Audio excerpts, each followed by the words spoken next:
Usted que ha estudiado y trabajado tanto este tema, ¿qué piensa del anuncio del presidente? Fantástico. El anuncio del presidente hace parte de la misma política que integra varias acciones contra la criminalidad y el terrorismo. Si usted analiza la plataforma de Donald Trump cuando hace campaña y cuando finalmente accede al poder, una de esas variables determinantes de la protección de los ciudadanos es el cierre de fronteras a la ilegalidad.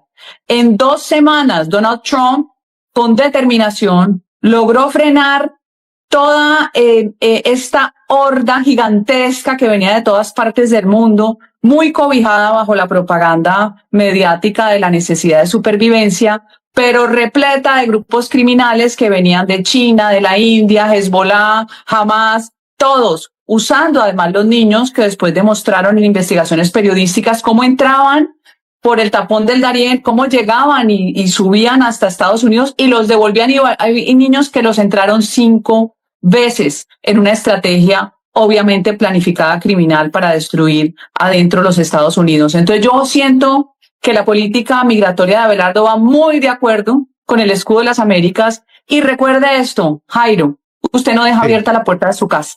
La protección de las fronteras es la seguridad para los ciudadanos.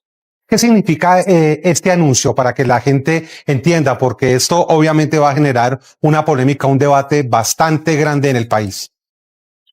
Esto significa que no se va a aceptar la criminalidad y además la criminalidad organizada que ha sido recibida desde el exterior. Y aquí hay un fenómeno muy importante de analizar, Jairo. Yo lo venía conversando hace unos años con el Centro para la Seguridad y Defensa, el Center for Secure Free Society y una sociedad libre, donde ellos analizaban los procesos migratorios. Y hay un fenómeno en el que hay que detenerse. El socialismo del siglo XXI, Jairo, termina creando un estado criminal gobernado por el cartel de los soles. Es el primer experimento exitoso donde un cartel se adueña de todo un país. Venezuela. Y posteriormente, ¿perdón? Venezuela, ¿no? Claro, el cartel de los soles. Pero adicionalmente, mientras conquistaban el poder y se quedaban con todo y destruían la separación de las ramas del poder público, ellos organizaron lo que yo he denominado un fenómeno de repoblamiento artificial. Así como iban expulsando a través de la criminalidad interna en Venezuela, del desempleo, de la pobreza convertida en miseria a sus propios ciudadanos, y usted ve cómo escaladamente empezaron a salir las distintas clases sociales hasta que el último que migra es el más pobre, que lo único que tiene ya en ese momento para perder es su propia vida, o porque lo matan o por hambre.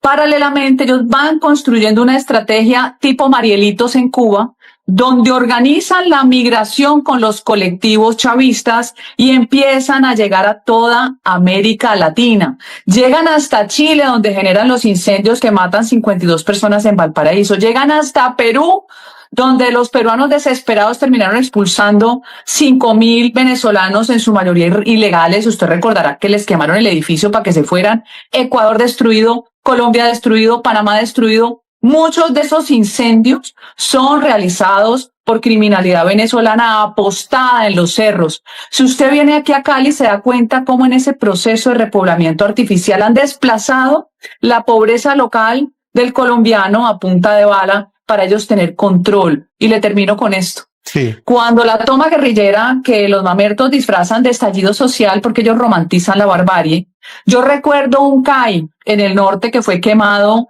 que los policías sobrevivieron de milagro, uno perdió un testículo. Los querían quemar vivos.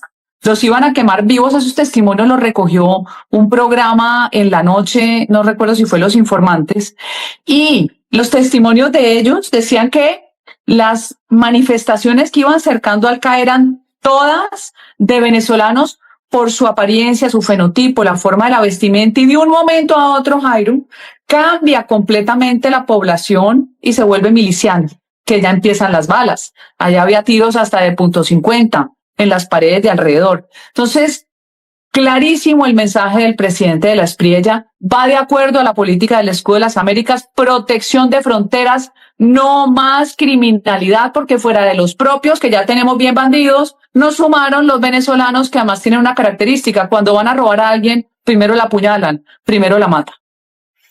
Y precisamente, María Fernanda, ex senadora de la República, lo que ha dicho el presidente es que la prioridad, primero, que tiene que dar resultados en los próximos días, es decir, ya le dio la orden y que tienen que empezar a hacerlos, y que la prioridad número uno es todos aquellos que están cometiendo actos ilegales en el país. Por lo que entiendo, entonces sería un grupo bastante grande. Tren de Aragua, Jairo.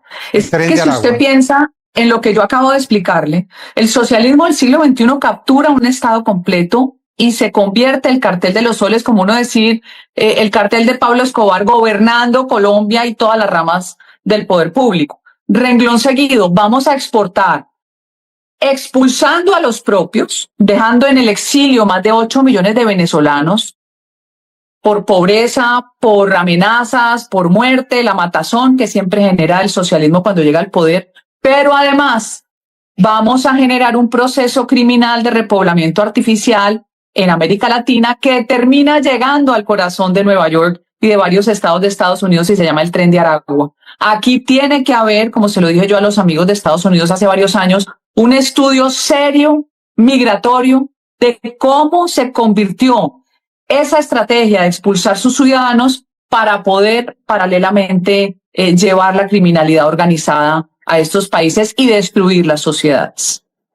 Ahora, ex senadora, el Tren de Aragua, valga la pena insistir en eso, porque sus principales jefes, no es un secreto, son criminales venezolanos, llegaron aquí a Colombia. No solamente esta banda criminal en Bogotá, sino en diferentes ciudades, otros países de Sudamérica y hasta en Estados Unidos. Varios de los jefes del Tren de Aragua los han detectado porque ya estaban actuando, operando criminalmente allí en Estados Unidos. Eso no es espontáneo, eso es financiado por la criminalidad del cartel de los soles y por todo este tipo, yo diría que de complejización del fenómeno. Empezamos a notar que la criminalidad ya no es local, ni siquiera nacional. Se convierte en una holding, en una empresa criminal transnacional que traspasa las fronteras. He ahí la gran peligrosidad de este tipo de fenómenos, donde las cabezas no necesariamente están aquí. Aquí hay operadores, pero las cabezas están en el exterior. Y eso no es espontáneo, eso es producido como si fuera usted produciendo una enfermedad de laboratorio. ¿En el anterior gobierno se combatió esta migración ilegal o no?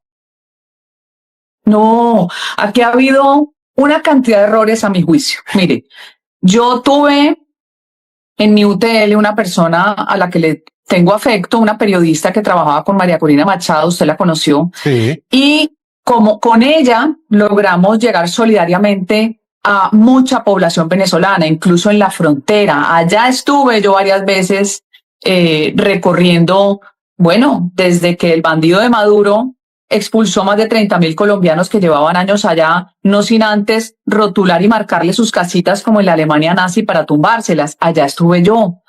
Estuve en los albergues, estuve llevándole a los niños algo para que se entretuvieran en medio de su tragedia, pero también conocí venezolanos en unos niveles de miseria espantosos. Ayudamos venezolanos. Yo tengo en la empresa empleados, tuve empleados venezolanos, tengo en mi casa. A mí me gusta ayudar a la gente buena, pero que esté regularizada. En ese momento, en la época de Santos, nosotros habíamos planteado una visa humanitaria temporal. Finalmente, esto terminó siendo el programa que existe hoy para registrar migrantes, pero el presidente Duque, para que lo aplaudieran seguramente en Naciones Unidas, firmó el pacto migratorio. Gran error. Con ese pacto migratorio fueron fronteras abiertas donde entró todo el que se le dio la gana en un país como Colombia, ya inundado de coca. La coca no se redujo en el gobierno de Duque, pero además se le dieron patas y brazos a la distribución de drogas en todo el país. Y de allí en adelante, con ese desbordamiento, yo recuerdo que yo hablé con el entonces canciller Carlos Olmo y le dije, por favor, los gringos le regalan los equipos de identificación de personas por la preocupación de Hezbollah y Hamas entrando desde Venezuela. Sí. No, finalmente no hicieron nada, sino que les pareció chévere que los aplaudieran los mamertos de la ONU y quedamos con un problemononón que le toca a este presidente por lo menos intentar resolver. Me gusta la política migratoria anticrimen, me gusta ser un país que acoja al venezolano formal, registrado, que quiere trabajar. Y recordemos, hace muchos años los colombianos se fueron a trabajar a Venezuela. Muchísimos años. Eso es cierto. Nosotros queremos acoger al venezolano bueno, pero el delincuente, no. A la cárcel, el delincuente, o dado de baja. Usted vio ese par de asesinos jovencitos cómo mataron a ese pobre chofer, conductor de Uber. Usted vio las imágenes. No hay y cómo el muchacho salió corriendo y fueron y lo remataron. Esa gente no se merece el perdón de nadie, ni siquiera el perdón de Dios. Desbordados estamos. Y la policía sí debe saber dónde están los focos criminales. Por eso la importancia de una política pública desde el Ejecutivo, porque además le va a tocar actuar a esta fiscal tan complaciente con Petro, ¿no? Le va a tocar actuar en consonancia. ¿Por qué precisamente, ya que menciona al expresidente Gustavo Petro, no se combatió esta migración ilegal en el país? Porque Gustavo Petro es socialismo del siglo XXI. Gustavo Petro no fue alumno de Chávez, fue maestro de Chávez. Gustavo Petro ha sobrevivido gracias a la anarquía, a destruir todo lo que hemos construido los demás. Y parte del proceso revolucionario está en la confrontación permanente, en la lucha permanente, ya no de clases sociales, de hombres contra mujeres, mujeres contra hombres, de niños peleando por su género, de animalistas versus rescatistas, por favor. O sea, un nivel de esquizofrenia. Todo eso viene desde la mentalidad de los sociópatas como Lenin o como Trotsky y siguen reproduciéndolo.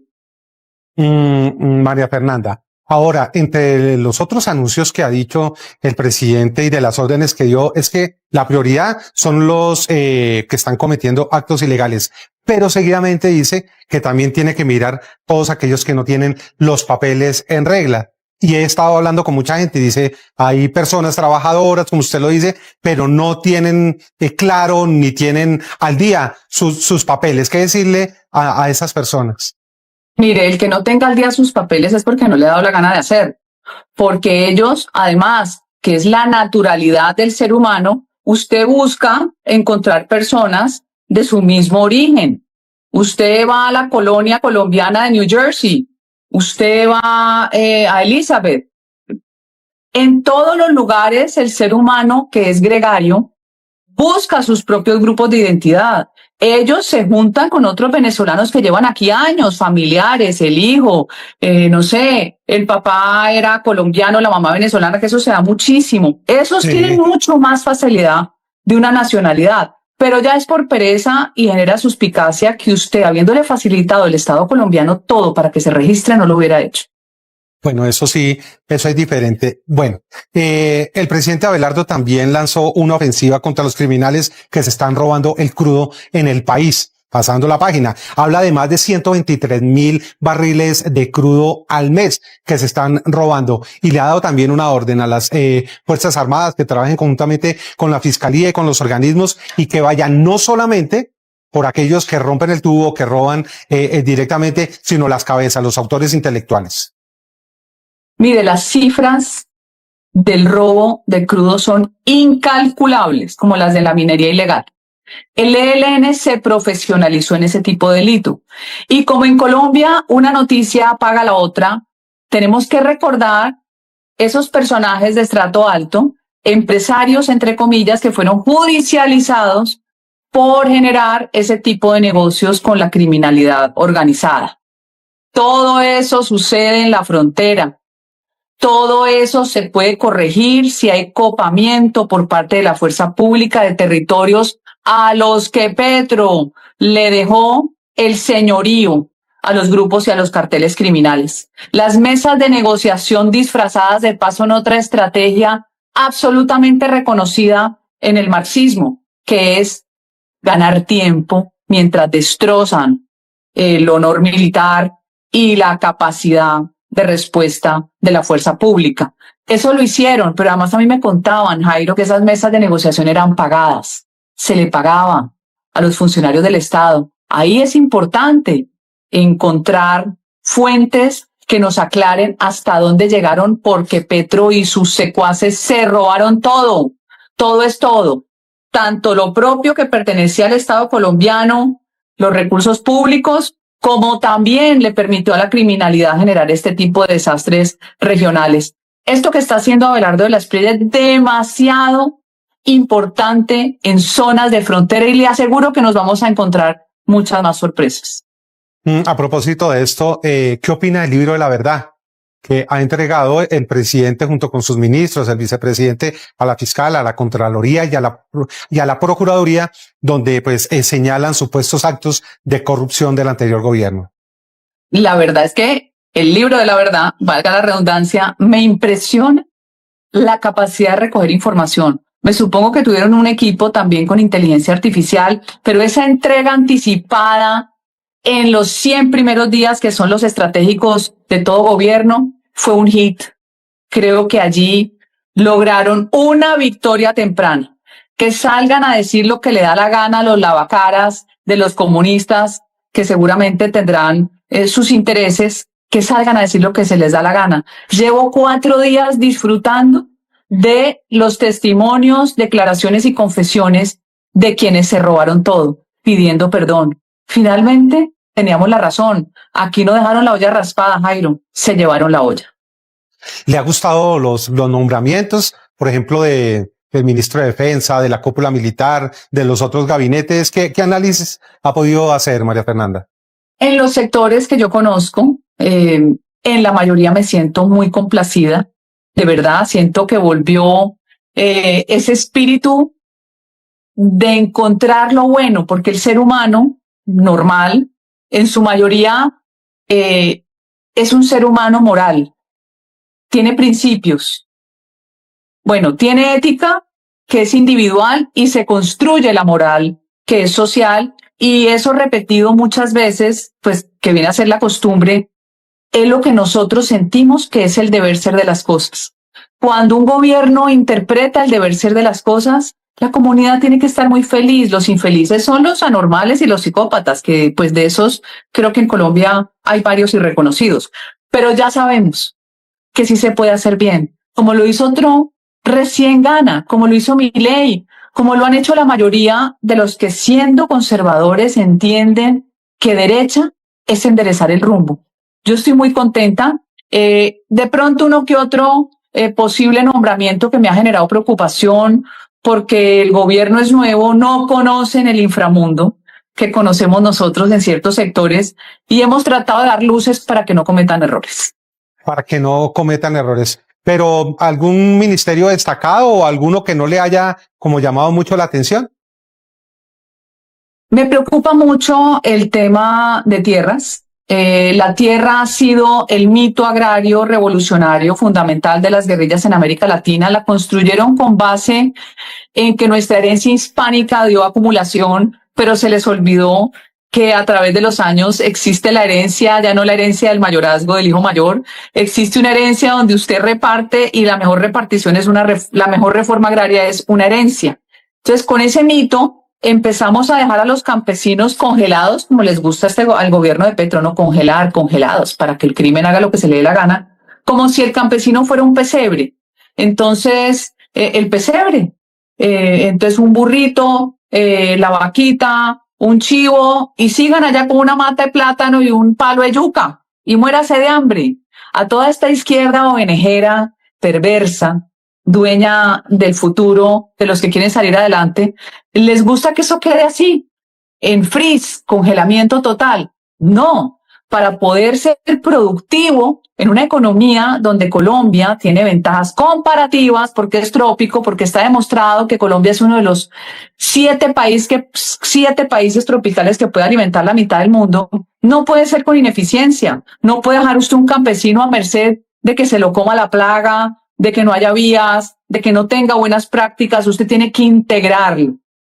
Y esa integración ha sido exitosa cuando se ha hecho con conciencia. Está demostrado, no le gusta a la izquierda le gusta el campesino pobre.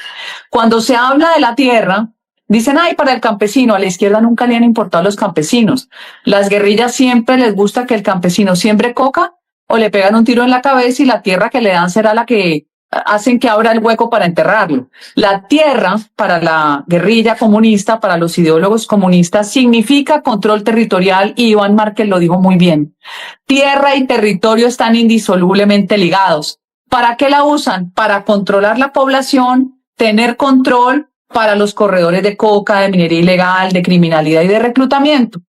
Cuando la política pública no entiende eso, está dejando de lado la porción más importante de la guerra. Usted puede tener el mejor ejército, la mejor policía, los mejores aliados, que si no entiende el control territorial, pues no va a poder ganar la guerra. Entonces me preocupa que no tienen por qué saber, pero que cuenten con quienes conocemos cómo el control territorial tiene que estar incorporado en la política de seguridad nacional. A propósito de tierras, déjeme, le paso la página de lo de los incendios forestales allí en el Tolima, la situación también tan grave. Y cuando escuchamos que hay manos criminales detrás de eso, ¿qué piensa usted? Lo mismo que hablé al principio. ¿Cuáles son milicianos de aquí colombianos? ¿Cuáles son venezolanos? Porque las quemas anteriores, ¿se acuerda cuando empezaron a quemar los cerros de Bogotá? Varios eran migrantes venezolanos reclutados por los bandidos, sí. ¿Y por qué las quemas? ¿Por qué el Tolima? ¿Por qué Nariño? Porque necesitan desestabilizar al gobierno nacional. No les basta que el terremoto haya dejado muertas o sin viviendas miles de colombianos. No les importa. Hay que seguir matando. Hay que seguir matando, hay que seguir usando drones.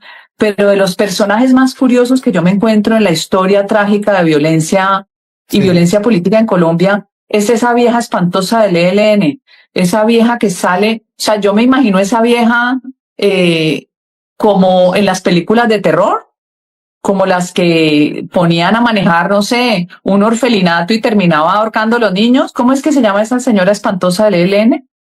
Ya le busco el nombre, ya le digo. No se llama Victoria, ¿no? Esa vieja que sale con gafas hablando. Esa vieja tiene cara de abuelita.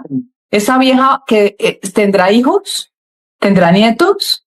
Me causa tanta curiosidad ese personaje grotesco, completamente salido de realidad. Y al final lo que ellos protegen, además del control territorial, Jairo, son las rentas ilícitas. El ELN y las FARC son multimillonarios. Nunca han pensado en los pobres. Ahora, cuando uno ve todo este tema desafortunado del terremoto, lo que está pasando, el gobierno lleva 3 días de posesionado, vemos al presidente hablar de las prioridades del primer momento junto a la primera dama, el vicepresidente, los ministros recorriendo el país, buscando la ayuda, reuniéndose como lo hicieron este fin de semana con los grandes empresarios del país, con la ayuda internacional, bueno, con todo este balance. Pero las críticas también han sido muy duras. ¿Qué piensa de las críticas que le están haciendo al gobierno frente al manejo de este tema? Mire, aquí ha habido tanta mezquindad, tanta mezquindad en la oposición que todo les parece malo. Pero no les parecía malo que Gustavo Petro se enrumbara 3 días, que Gustavo Petro tuviera todas estas noviecitas prepago. ¿No les parecía grave que Verónica Alcocer se gastara 50.000 euros mensuales? No, es que yo no sé de verdad. Esta niñita yo creo que debe pensar que ella es de la monarquía. Por eso se largó para Suecia. Seguramente querrá emparentarse. No les importó que se muriera un niño como Kevin, al que nunca le faltó medicina en ningún gobierno, ni en el de Duque, ni en el horroroso que detesto del Juan Manuel Santos, que para mí es el peor de todos. Ese es el cerebro criminal número 1. No les faltó el medicamento, pero ahora sí, y el niño se murió. ¿Usted sabe lo que es la angustia, Jairo? Usted que tiene un niñito, que su hijo todos los días esté mal y no le llegue la medicina. No, Dios mío, genocidas es lo que son, como la señora Corcho, que le dicen en redes la doctora Muerte, como Jaramillo, que es otro neurótico psicópata, que parece el doctor Mengele de la Alemania nazi. No les importó, porque no eran sus hijos. Ahí sí, los hijos de los ricos sí encuentran el medicamento, o lo pagarán o lo traerán. No que defendían a los pobres. No les importó robarse la plata de los pelados del ICETEX que necesitan el subsidio para su crédito. Es un subsidio parcial. disculpe un segundito, a ver si activa la cámara, que creo que fue que la apagó y quedó congelada. A ver, active, si puede, por favor, la cámara. Ahí está la solicitud, mire a ver. Ay, no sé qué pasó. Ya me fijo. Sí, por favor, porque se le congeló la ¿Aquí? cámara. Ahí está perfecto. Sí, retomemos ahí. Pero ahora no oigo. ¿Qué tengo que hacer? Active el micrófono. ¿No me escucha ahí? No, ¿Ahí me escucha? no, te escucho muy lejos. Bueno, yo trato de hablarle duro. Retome lo que nos estaba diciendo, por favor. Ay, ¿por qué se le habrá ido la cámara? No, ahí la estamos viendo. A ver, se volvió a congelar. No, ahí está bien, ahí está bien. Ahí nosotros la vemos y la escuchamos. Perfecto, ahí está bien. Ahí puede seguir. Bueno, pero algo me pasa con el volumen de ustedes. Bueno, yo le hablo duro, pero ahí la estamos viendo y escuchando muy bien. Siga. Bueno, entonces, ya me acordé del nombre de la vieja espantosa del ELN. Se llama Silvana Guerrero. Silvana Guerrero. ¿De dónde vendrá esa vieja? ¿Quién la crió? Yo creo que la criaron fue con hormigas. ¿Quién la crió? A esta señora. La capacidad de hacer daño. Entonces, cuando yo oigo las críticas que le hacen a este gobierno, ¿dónde estaban cuando Gustavo Petro desarticuló la fuerza pública? ¿Dónde estaban cuando le daba órdenes a la fiscal y ella cómplice revocaba las órdenes de captura?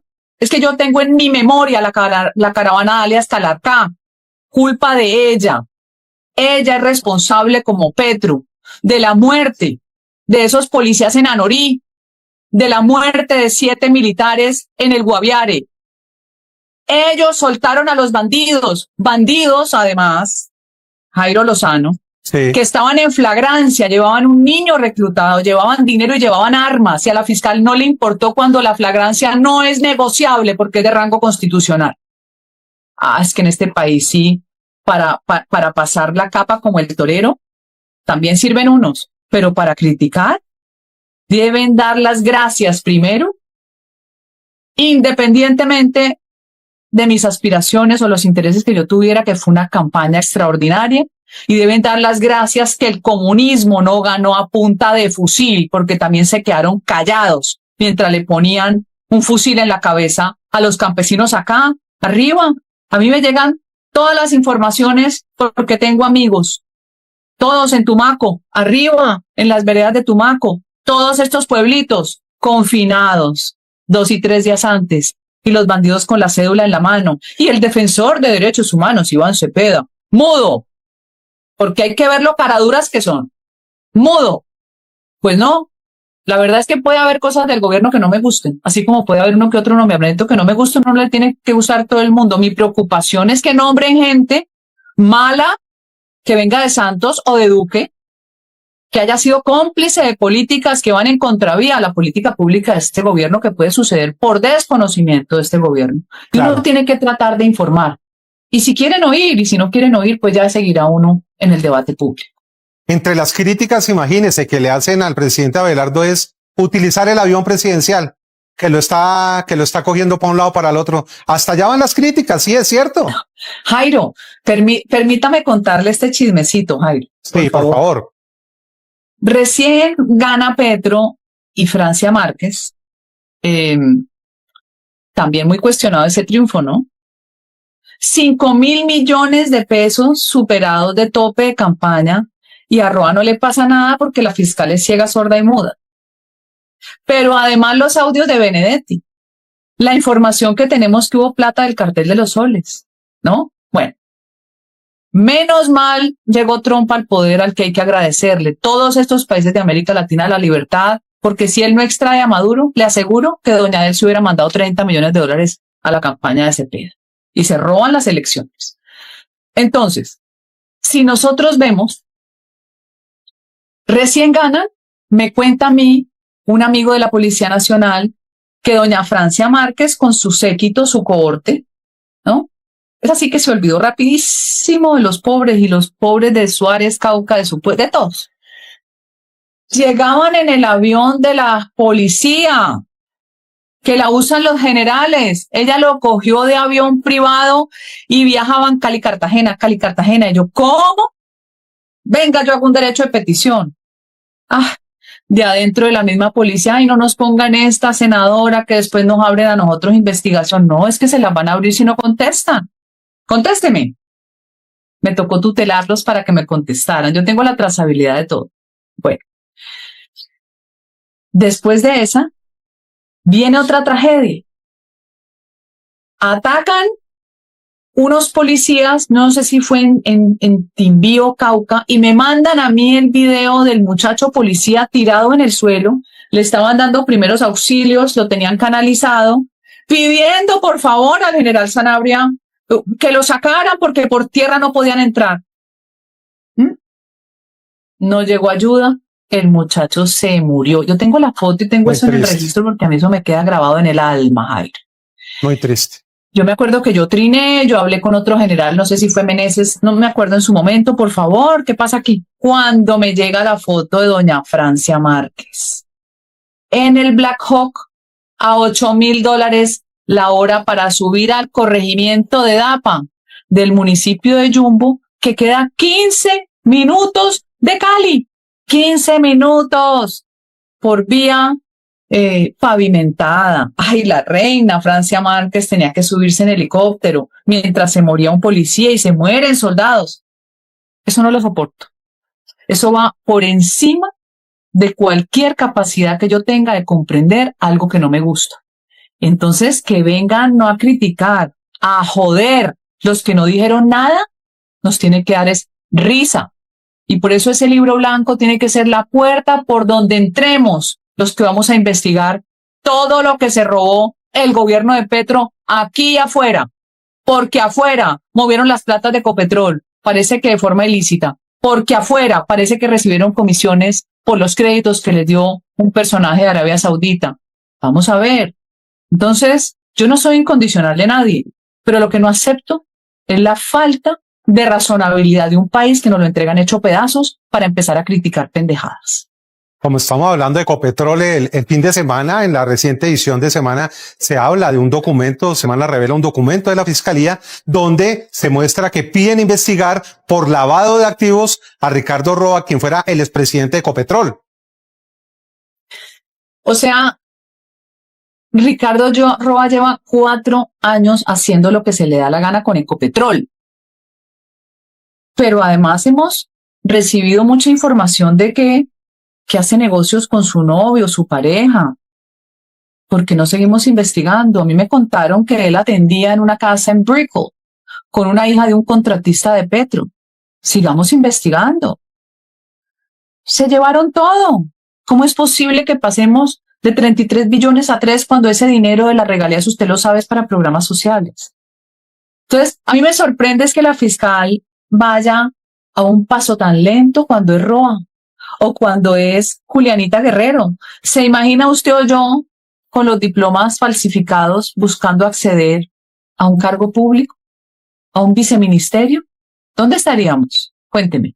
Para nosotros sí, no habría ninguna gabela. ¿Qué le pasa a la fiscalía? ¿Hasta cuándo va a hacerse la sorda? Ahí anunció que 80 investigaciones. Ha debido empezar hace mucho tiempo. Pero no nos detengamos ahí. Hay que meterse en el corazón de la DNI. ¿Qué tal este viejito diciendo que sí, que él le había dado bienes de la SAE y plata a la guerrilla? Eso es escandalosísimo. ¿Qué dicen los que hoy critican? ¿Qué tal los cuentos de cómo negociaron con empresas de oro a las que le extinguían el dominio y durante ese proceso de extinción hicieron negocios de lavado en la SAE? Recordemos que a la SAE entraron los de primera línea, un tal apellido Caballero, un gordito que yo creo que todos cambian el aspecto, ¿no? Porque todos empiezan a comprar ropa finísima. Un gordito que defendía a los bandidos de primera línea aquí en Cali, apellido Caballero, y el ministro de la mala educación, Daniel Rojas. Y lo ponen de ministro de educación a semejante vago que además decía que era consumidor de drogas. No, es que lo de Petro, de verdad, hay que lograr que no se nos olvide ni un día las barrabasadas del gobierno anterior. Pero además, esos personajes, ¿por qué no les hacemos una investigación patrimonial? Porque a mí me contaron que vendieron, supuestamente, bienes de la SAE por debajo del precio. Eso es un negocio muy grande. Tenemos tanto por hacer, Jairo, que creo que nos vamos a entretener estos 4 años. Mire, ya que estaba mencionando usted el tema de la fiscalía, pues en la reciente edición de Semana también una entrevista que hizo nuestra presidenta Vicky Dávila a la fiscal que llevaba el caso de Nicolás Petro, y ella, entre otras cosas, lo que está diciendo es que la propia fiscal le pidió en un comité, en una reunión donde estaban, que le quitara el delito de lavado de activos al hijo del expresidente, a Nicolás Petro. Ahí hay un tema muy importante en el que hay que ahondar y que me parece que el gobierno va a tener que meterle el diente, y es en qué momento se hace selectivo imputar un delito o no hacerlo. ¿En qué momento? Hoy me leí un artículo hace poco y quiero escribir sobre eso, que decía la inflación o la deflación. ¿En qué momento un fiscal en su autonomía, abusando del poder, te infla las conductas presuntamente delictivas? ¿En qué momento la tipicidad de la conducta rebasa la realidad de lo sucedido? ¿Y en qué momento se produce la deflación? Yo te quito cositas. A mí me pareció gravísimo la denuncia que hizo esa fiscal en la entrevista. Gravísimo. ¿Cómo así que Nicolás Petro, confeso, que además se sabe que recibió platas y una de las entregó, otras se las quedó con Day Vázquez, que es la que cuenta? Eso, ¿cómo se llama? Eso es lavado de activos y enriquecimiento ilícito, donde lo pongan. Ese afán de beneficiar a unos, pero ojo, Jairo, si tiene un uniforme puesto, ¿quién es investigado? Lo que se hace es una inflación. O sea, los militares y policías falta que le pongan, ¿cómo se llama? El de inasistencia alimentaria, porque se los han metido todos a ver qué les cuadra. Hace 2 días me leí una sentencia maravillosa de la Corte donde condenan a una fiscal porque infla tal cantidad de delitos